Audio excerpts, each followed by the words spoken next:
Hello and welcome to the Motoring News Zone, the show we take you for all the biggest stories in the world of cars right now. This week, California has introduced a new driving law that could fine you even when you're not behind the wheel. Car manufacturers are abandoning Apple CarPlay and Android Auto, and we question whether First Brands' bankruptcy will cause a ripple effect across the auto industry. Find out that and a whole lot more in today's show. If you're watching on YouTube, skip to the timestamps in the video description to watch the story that you're most interested in. So, without further delay, let's dive in. Nobody likes getting tickets when it comes to driving. Whether it's a speeding ticket or a parking ticket, it's not a good thing. When you see that on your dash or it comes through the post, it is the last thing you want to see.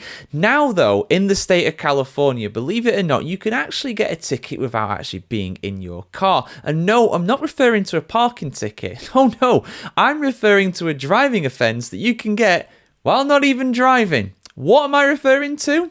Here we go, guys. Let's go through this one. Absolute insanity yet again from the Golden State. But are we surprised?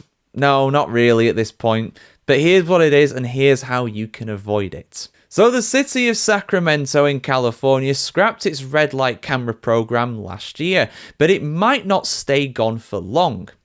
The system could make a comeback in an unusual form, one that shifts responsibility from the driver to the vehicle's registered owner. In this scheme, it's the person whose name is on the registration who receives the ticket, not necessarily the person behind the wheel at the time.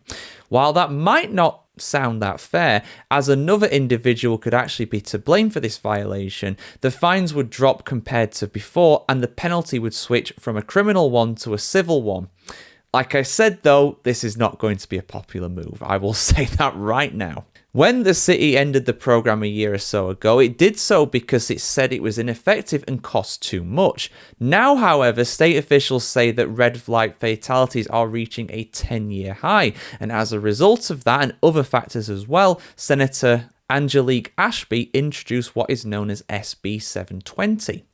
Under this proposal, red light cameras would go back to work and the city could issue penalties without having to identify the driver. Instead, the owner of the vehicle would end up with a ticket in the mail based on the license plate. So, for example, let's just give an example here. You and your significant other, you share a car together, you live at different addresses, your significant other takes the car out, does some kind of driving offence, but the car is legally registered to you. You are the registered owner, therefore you will get penalised. Now, of course, most level-headed people would say that's completely unfair. It should be the person who did the offence that gets punished for it. Me and you are level-headed people though, aren't we? Clearly the people who are making these laws in California are not. The bill would also drop the current $500 criminal fine for running a red light to a $100 civil one. In other words, those found guilty wouldn't need to go to traffic school, deal with points on their license, or carry any charges for their insurance. Proponents say this approach will reduce penalties and simplify enforcement without being overly burdensome to everyday motorists. But again, people will get fined for something they didn't do.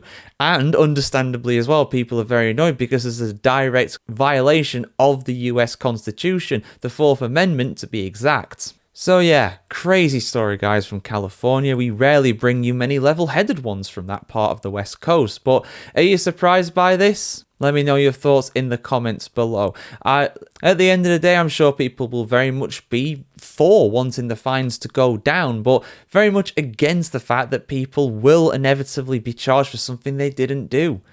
That's not law enforcement, that's just a scattergun approach to something that should be more laser focused at the end of the day. But yeah, get your thoughts in the comments below. We're again bringing you some news regarding First Brands and their current bankruptcy. Of course, a few weeks ago we brought you the news that they declared bankruptcy, and the proceedings for this bankruptcy process is still going on. There's a lot of big updates when it comes to this. There's going to be more updates, no doubt, as we go through this, because like I said, billions of dollars of debt. So it's a huge operation right now, and the knock-on effect of this is absolutely massive. And when it comes to these sort of things, of course, these big debts mean big deals. And there's two here regarding loans from the Bank of America and also Morgan Stanley to the firm that is currently in bankruptcy. What do these loans mean? Let's have a look, guys. So the Bank of America syndicated loans to First Brands are secured by strong collateral, while Morgan Stanley has no exposure to the bankrupt US auto parts supplier, according to the bank's top executives on Wednesday. The collapse of First Brands within first days of subprime lender and dealership Tricolor's fall has unsettled some participants in Wall Street's multi-trillion-dollar credit market, spanning leveraged loans, collateralized loan obligations, and trade finance funds and subprime auto loans. Both First Brands and Tricolor filed for bankruptcy protection last month in September. The turmoil following the announcements has raised questions about the exposure of several Wall Street fund managers that pool investor capital to lend to companies. The Bank of America's chief financial officer, Alistair Borthwick, told reporters on a call, quote, "We're in the syndicated loan for the First Brands deal. That is an asset-backed loan. So when we think about prudent risk management, we're thinking about the borrower, we're thinking about the collateral, and here we are secured," end quote. Bank of America said it does not have exposure to Tricolor. Meanwhile, Morgan Stanley Chief Financial Officer Sharon Yeshaya told Reuters in an interview that the bank has no exposure to recent bankruptcies and does not focus on consumer credit, saying, quote, "We're not seeing signs of cracks in the credit market, and that largely has to do with the fact we believe that the balance sheets are strong," end quote. And she also added that there are always idiosyncratic risks in credit.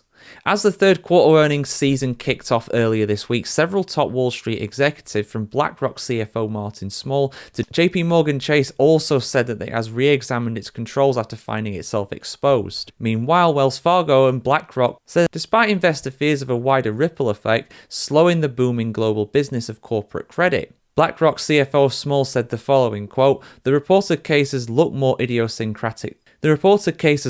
like idiosyncratic pockets of stress. They don't look like a broad stress on asset-based finance or consumer credit," end quote. Still though, of course, with this happening, there are going to be concerns about the market. And as Dimon said, quote, "When you see one cockroach, there are probably more, and so everyone should be forewarned about this one," end quote. JP Morgan wrote off $170 million in the third quarter related to the Tricolor bankruptcy. Earlier in October, Jefferies discovered that a fund in asset management division, Leucadia Asset Management, has around $715 of receivables tied to First Brands. The investment bank has since said that any losses will be readily absorbable. UBS is examining the impact of the bankruptcy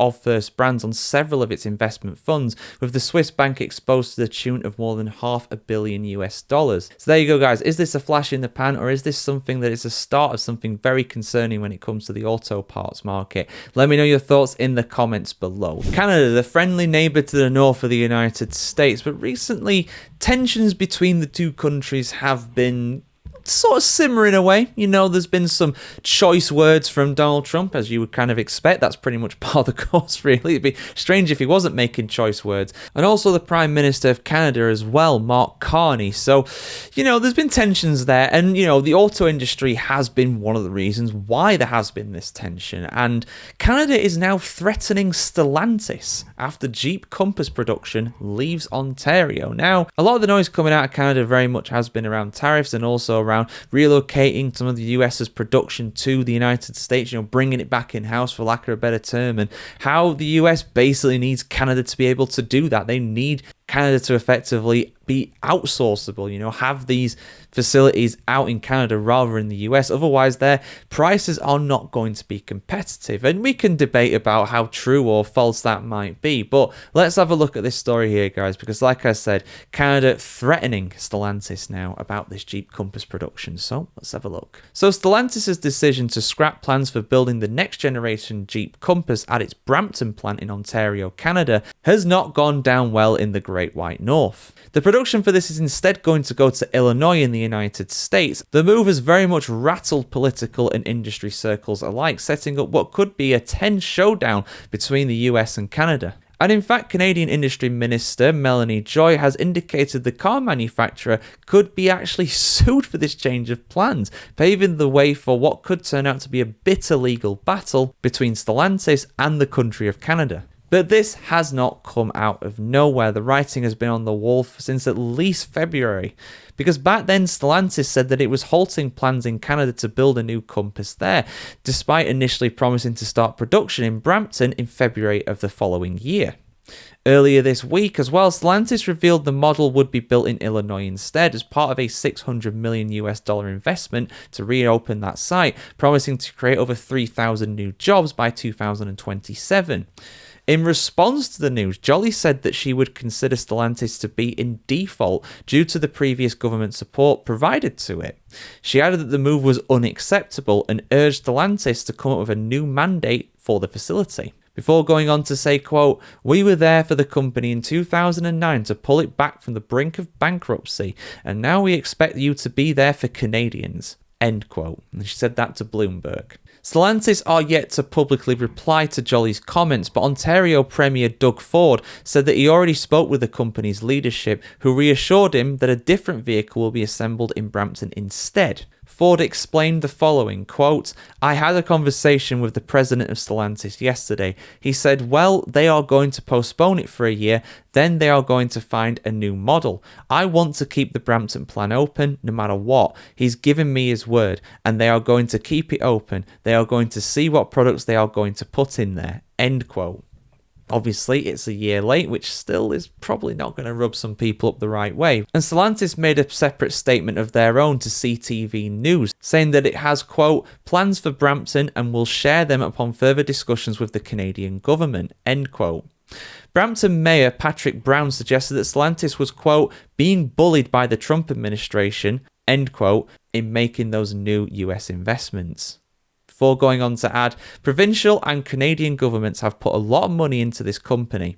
There was a flashy announcement a few years back in Windsor where they put billions into this company for the purpose of jobs in Ontario. And I hope the lawyers of the Government of Canada are looking at every cent that has been spent in this company to say, we want it back if obligations are not upheld. End quote. So yeah. It's getting spicy between these two countries that normally get on so well. When it comes to the auto industry, there's been a lot of disputes recently, but who is in the right here, guys, and who is in the wrong? If Canada effectively gave Stellantis that funding for Jeep to try and keep them afloat upon certain conditions, and if those conditions are not met, maybe Canada has grounds to sue.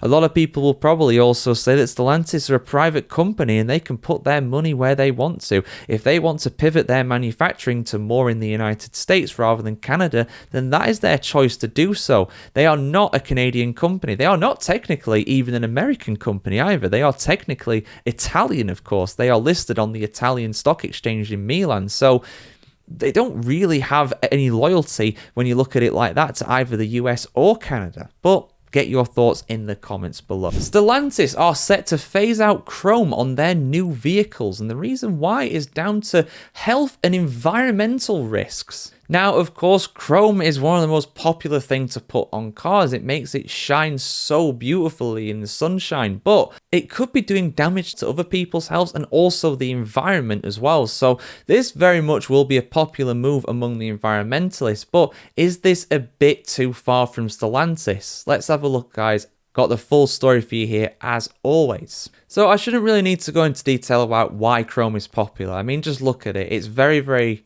appealing on the eye. It just makes the car stand out. It looks great. Simple as that. It just makes it look clean, effectively, you know. It's a very clean look to that material.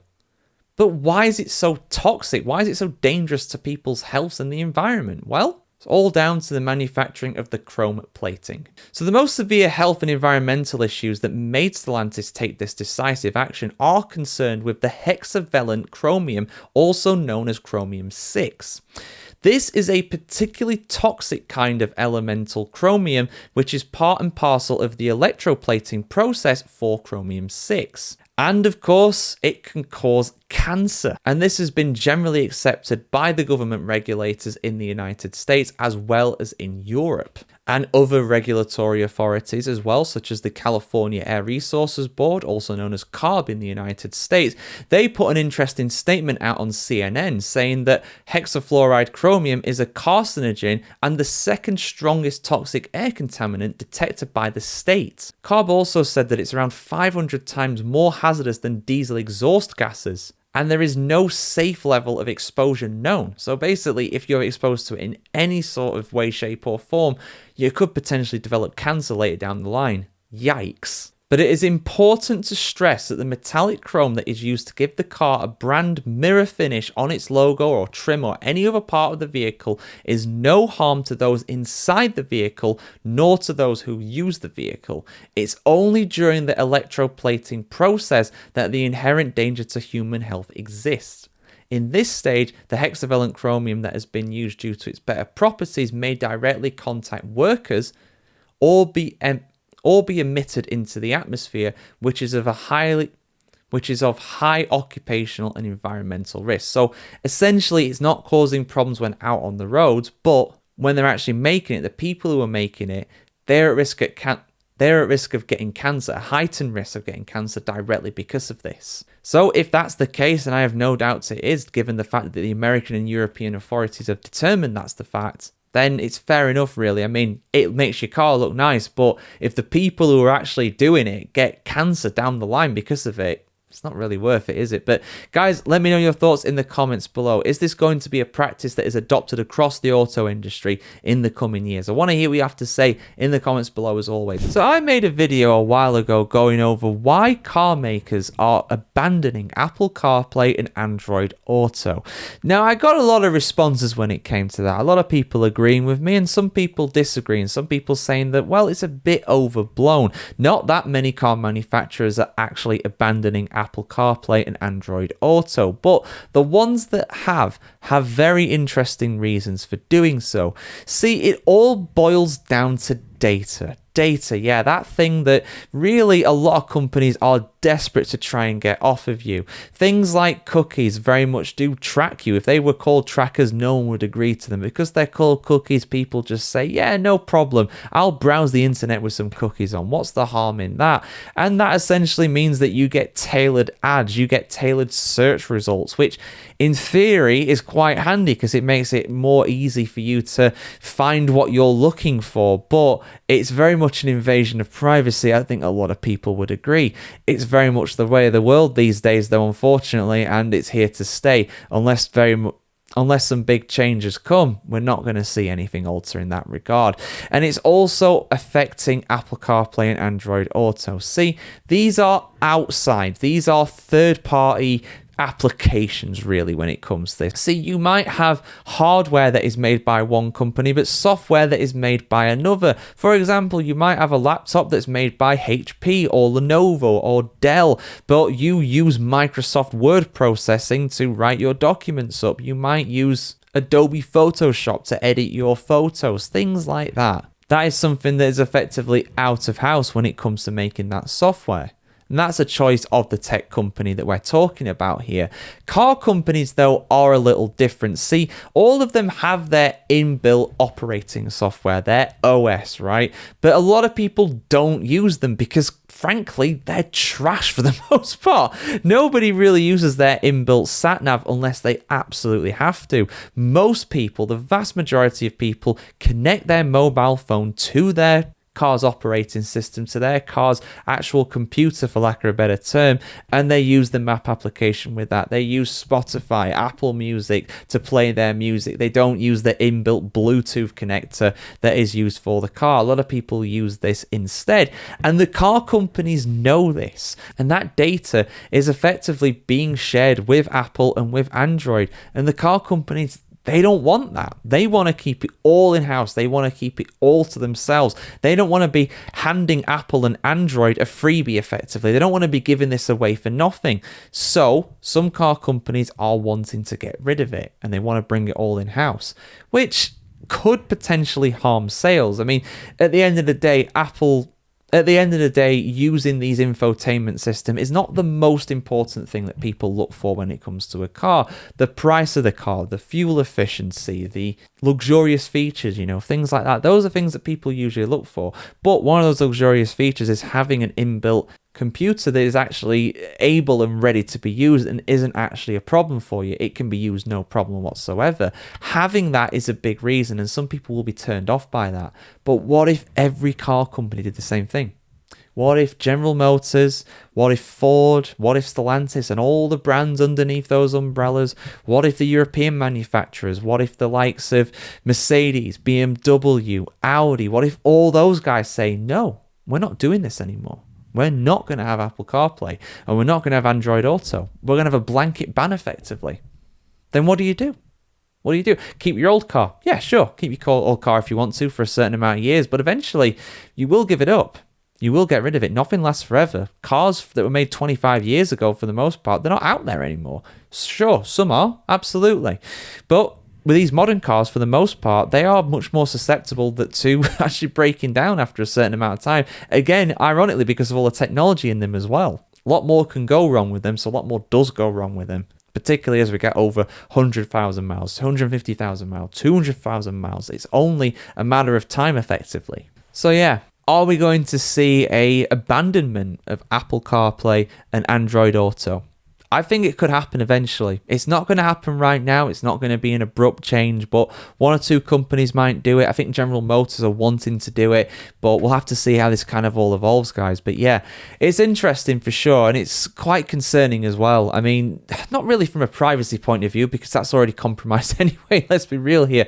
You know, you are constantly being listened to. You are being probably watched by these devices that we all have in our pockets. It's sad, but it's unfortunately the reality of it. Let's just face up to the fact. Right? We can talk about whether that should change, and it absolutely should, but will it change? No, absolutely not. But when it comes to Android Auto and Apple CarPlay, its days in cars could very much be numbered. But guys, I've seen a lot of comments from people saying that they would not buy a car if it doesn't have either Apple CarPlay or Android Auto, whichever device you use, you know, applicable to yourself. If it doesn't have that, they wouldn't buy that. Is that something that you would say? Or would you say there's other more important things that you could effectively use to look past that issue? I want to hear what you have to say in the comments below as always. Good news for motorists in the USA. Gasoline prices are set to fall and could drop below $3 per gallon for a significant portion of the country. Why is this? Let's have a look, guys. Like I said, a rare good news stories when it comes to the price of gas in the good old US of A. The average cost of gasoline nationwide is hovering near the $3 mark and could soon dip below it, some industry experts are predicting. The national average stood at around $3.07 per gallon as of Wednesday this week, which is down 10 cents from a month ago and down nearly 15 cents from a year ago, according to the AAA. Patrick DeHaan, who's the head of petroleum analysis at the Texas-based Gas Buddy, said the following on this, quote, Americans appear to be on the cusp of seeing the national average drop below $3 per gallon and potentially stay there for the first time in years, as prices have fallen across the vast majority of the country, end quote. But why? Why is this? Well, the most literal reason for this is the fact that the national oil price per barrel has dropped below $60. Effectively, if it is cheaper to buy crude oil, the processed stuff that you get at the pump is also cheaper, but why has the cost per barrel gone down? Well, the two main reasons behind this are due to the weaker demand following the summer travel season in the United States, basically wanting to incentivize people to buy more gasoline because the demand is less also at this time of year. Although you can imagine when we get to Thanksgiving in November, those prices may well go up as a result of this reason, but for now they are going down. And the other reason is because as well, down to refineries switching to a less expensive winter fuel blend. NBC's business correspondent Brian Cheung said the following on this as well, quote, the reason why is because refineries are switching to what they call a winter fuel blend, which is a little bit cheaper to produce. And it's also because there are fewer drivers on the roads because we're past summer, unfortunately, and for that reason, demand is down. End quote. And that all means that people's disposable income in the US is being spent less on gasoline now. In fact, the actual percentage of people's wages going directly towards gasoline is around 2%, which is down by 0.4 compared to most of the previous which is down by 0.4% compared to most of the recent decade. If you're wondering, the cheapest gasoline in general in the United States can be found in states such as Texas, where it's averaging out at $2.65 per gallon. Wisconsin has it at around $2.67, and Arkansas is the cheapest of the lot at $2.64. The highest gasoline prices in the United States, unsurprisingly, are the likes of California at $4.65, Hawaii at $4.48, Washington at $4.46, and Oregon at $4.07. So yeah, good news. Gasoline prices are down. Whether it'll last or not is another matter, but some industry experts are actually predicting that it will go below $3 for a significant period of time. Although I'll be surprised if it doesn't go up again for Thanksgiving in November, or at least Christmas in December. But we'll have to see what happens, guys. What are your thoughts on this? Have you noticed this difference at your local gas station? I want to hear what you have to say in the comments below. Like, share, comment, subscribe as always, guys, and have a fantastic day wherever you are in the world today. See you very soon.